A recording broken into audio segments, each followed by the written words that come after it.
Ciel, and we're back with another episode of Real Talk. Welcome, and we're glad you joined us. And we love the questions that you guys are giving us, and this is an opportunity for us to give a little bit of feedback on some of those questions. They've really been great, and you're pushing us. You're pushing us with your insights. You're pushing us with your challenge. So what's the question that we're going to talk about this week? This question is, how do I get my life back when I've given it away?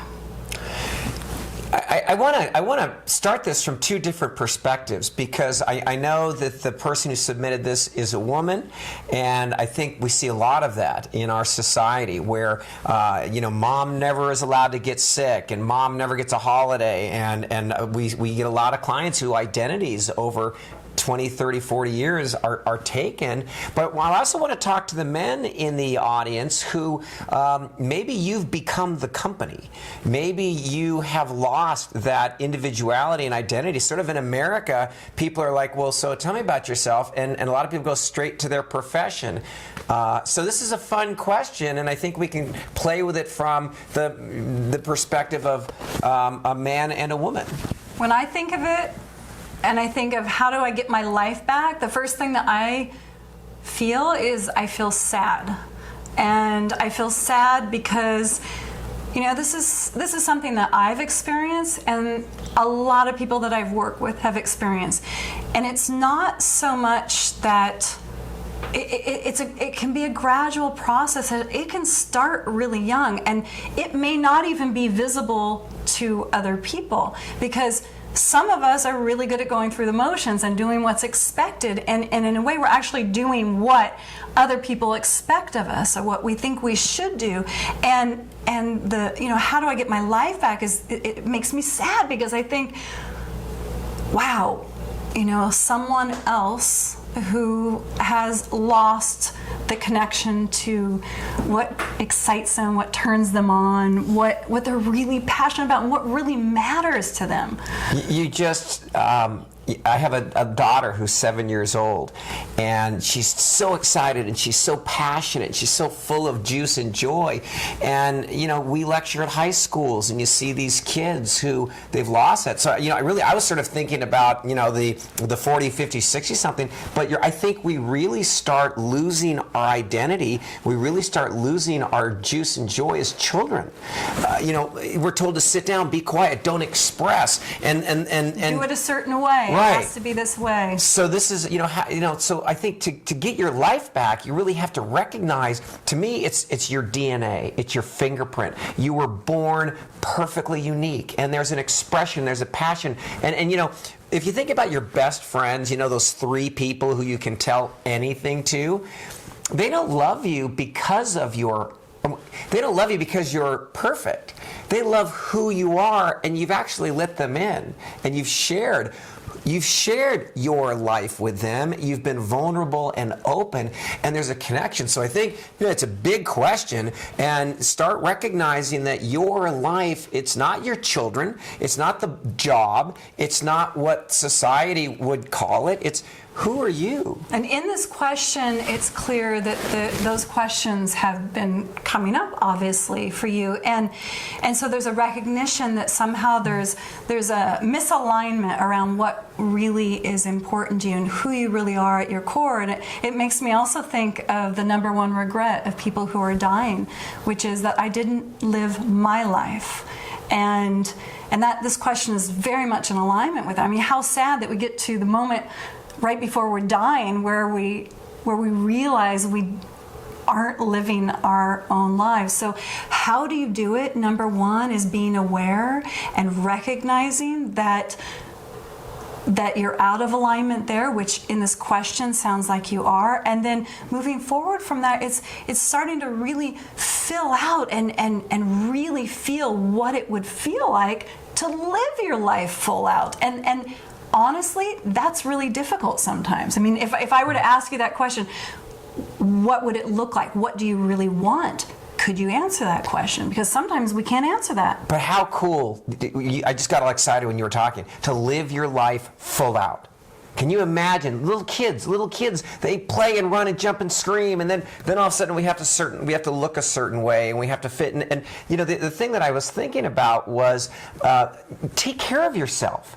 You know, it's if you are just giving all the time, if you are not, you know, sharpening the saw. One of the things that our program is so, you know, take care of yourself. You can't guide a child. You can't guide a team to success and joy unless you know how to find success and joy. So it really begins with you, your integrity, your truth, taking care of you, getting aligned, getting centered, and then from there, go out in the world and express. And I love what you just said.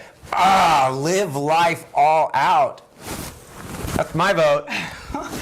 But there's that question as to how. How? You know, how? And step one is what? Well, step one is what we were just talking about, and that is really being able to see it, feel it, sense it, you know what that life is.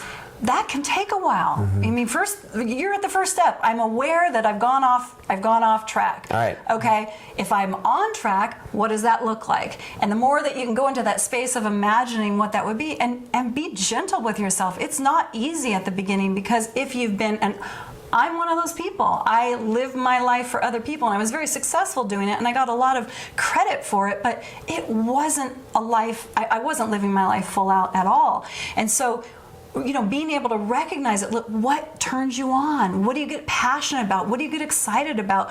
What's your secret wish that you're kind of afraid to tell anyone? Yeah. These are all clues as to what would fit into that life that is truly yours. So doing that little bit by little bit, because it doesn't happen overnight. And then, you know, there's sometimes a rough spot, because if you start making decisions to be more in alignment, everyone around you who's known you, they're gonna freak out. They're gonna freak out. They're gonna freak out. So things are gonna. Oh my God, who is this person? I personally lost people who in my life, and by loss I don't mean died. I mean they just couldn't be with me when I started living what was true to me. When I was living what was important to me, they wanted me to be the insecure, unhappy, miserable person, because for whatever reason. And so there will be tension around that, and there will be opportunities to reassess where you put your energy, where you put your time, and it's the small decisions. It's not some big thing overnight. So be aware, which you already are. Pay attention to the things that excite you and that you get really turned on and that you secretly wish and hope for, and you're kind of afraid to tell people. That's an indicator right there. Yep. For sure.